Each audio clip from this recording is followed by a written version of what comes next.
We have some very important news to take a look at here today involving the New York Rangers and the NHL as a whole, as we ended up seeing Friday afternoon.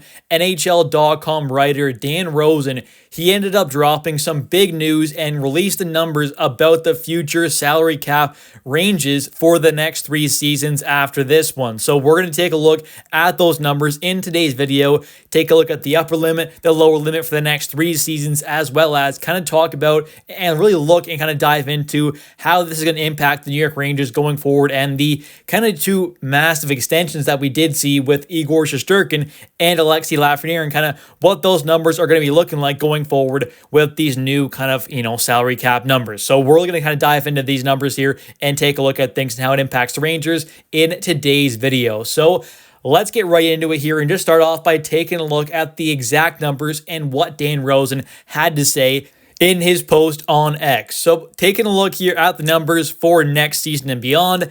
In 2025-2026, next season, the upper limit for this salary cap is going to be $95.5 million, which is a $7.5 million jump from this season, which is not bad at all. That is pretty much what Alexi Lafreniere is going to be making next season. His cap hit is $7.45 million. So he's nearly going to, make what that kind of jump in salary cap is, which is not bad at all. So I think that is definitely a decent sized jump there, which is going to benefit a team like the Rangers, who is pretty much season in and season out going to be spending right up near that cap limit for the most part. I mean, obviously you have different circumstances where you're not, but for the most part, the Rangers are definitely one of those teams in the NHL who are season in, season out going to be spending at the limit, and obviously, they'll be right around that $95.5 million mark, and the lower limit is going to be $70.6 million.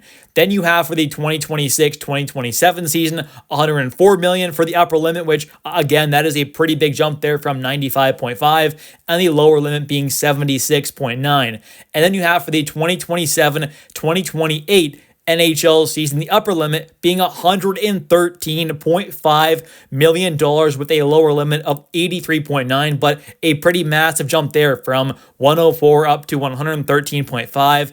The cap is definitely expecting to kind of skyrocket over the next couple of seasons, which, like I said, I mean, for a team like the Rangers, that is a very good thing. We have some contracts right now that have obviously been signed, like an Igor and like an Alexi Lafreniere, who right now, some Rangers fans may not love those kind of cap numbers and kind of, those cap hits, but take a look in 1, 2, 3 seasons when these kind of, numbers are obviously kind of dropping down the percentage-wise, and obviously the kind of cap just is continuing to skyrocket up. These contracts are only going to look better and better, and I get it. We paid Igor a lot of money. This Rangers team definitely gave out a humongous contract to Igor, and you can debate whether he's worth that or not, but come playoff time, he's always an elite goaltender, and this is a guy who has been the MVP of this team for the last kind of 3 playoff, kind of runs there. So I think overall, paying in that was definitely not a bad thing at all, especially when you do consider how much his cap is truly going up. I mean, $88 million is the cap this season. It's going to go up to 113.5,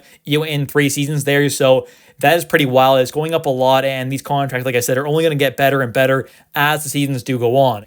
And taking a look at what else Dan Rosen did have to say in his post on X alongside the actual cap numbers, he ended up saying the projected team payroll ranges for the 2026, 2027, and 2027-2028 NHL seasons will be subject to potential minor adjustments up or down. So, that 113.5 mil mark and kind of that 104 mil mark for the upper limits for, not next season, but the 2 seasons after this upcoming one, then obviously it can kind of go up and down a little bit, but for the most part, it's going to be around that 104 and $113.5 million mark. He also ended up saying the parties still intend to meet to discuss other elements of the collective bargaining agreement that might need modification and or improvement beyond the 2025-2026 NHL season. So we'll see what happens there and what the actual, final numbers end up being for the kind of following 2 seasons after, this upcoming one in 2025, 2026, but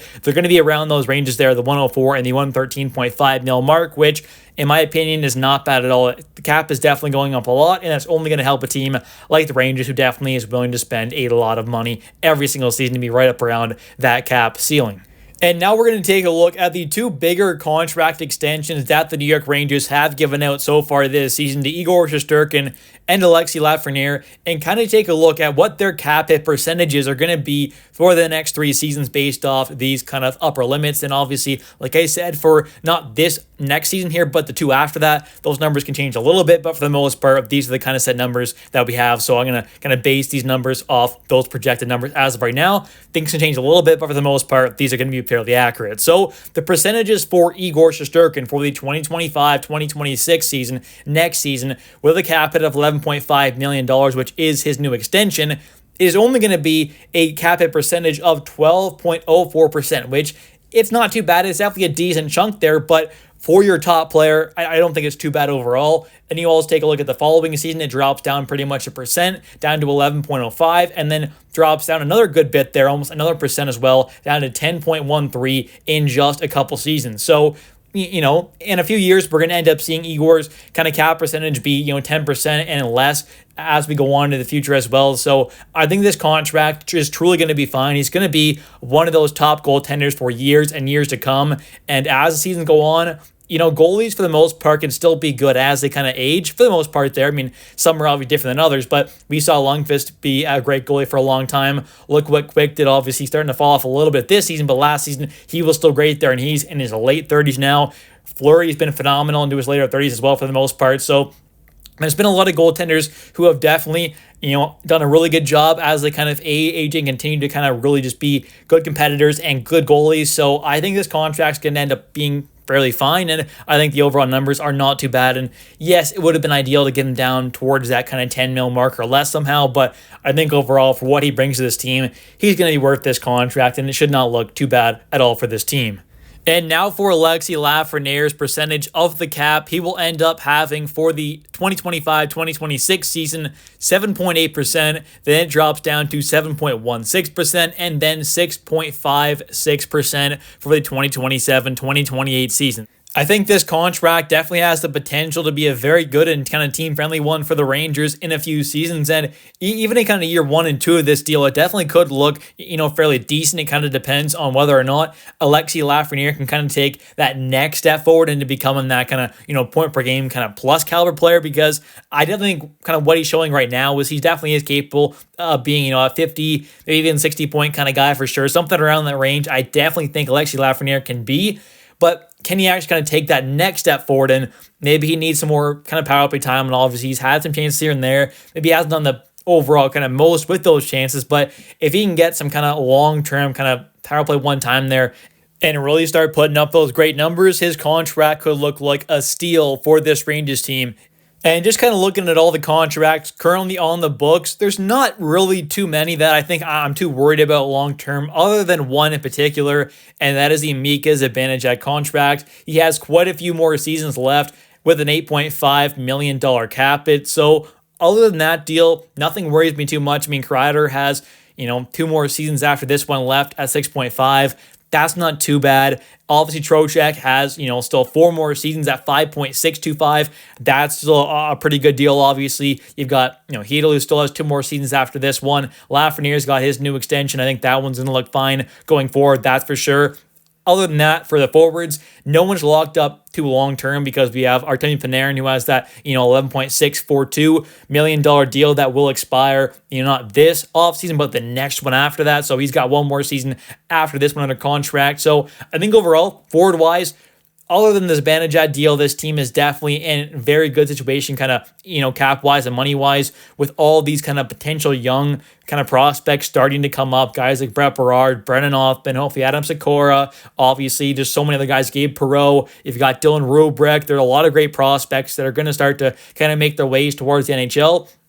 So having, quite a few roster spots open in the coming years is definitely a good thing for this team, especially, even this offseason, the Rangers are going to have quite a few kind of contracts, opening up there, whether some guys are turning to UFAs or RFAs. There are going to be some potential kind of spots opening up on this roster possibly. So I think that's good for some of the young guys. And on the defensive side of things there, Obviously, Adam Fox, he's locked in long-term, still has 4 more years after this one with a $9.5 million cap hit. I think that's fine. Obviously, he's still a very good defenseman. May not be playing as good as he once was a couple seasons ago, but I still think is a very, very good #1 caliber defenseman. That is for sure.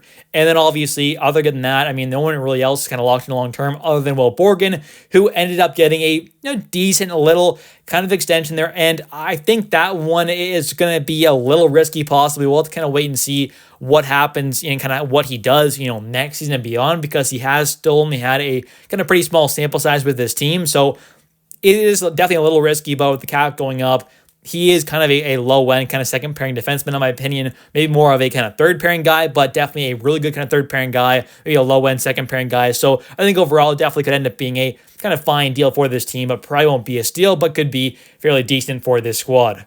Anyways, that's going to do it for today's video. If you have enjoyed, definitely hit that like and subscribe button for daily New York Rangers content. And also, definitely don't forget to comment down below your thoughts on this whole kind of cap situation here, with the numbers going up quite a bit there. What are your thoughts on this team's kind of future as a whole here with these kind of cap numbers? And I think overall, it's looking fairly decent. There are definitely a couple contracts that maybe are a little worrying, like his Zibanejad deal, maybe that Will Borgen deal, but other than that, I think this team has some pretty good contracts and is definitely in a fairly decent spot other than those two deals. And even the Will Borgen deal very well could end up being a pretty solid one for this team, possibly. Thanks for watching. I'll catch you next one. Let's go Rangers.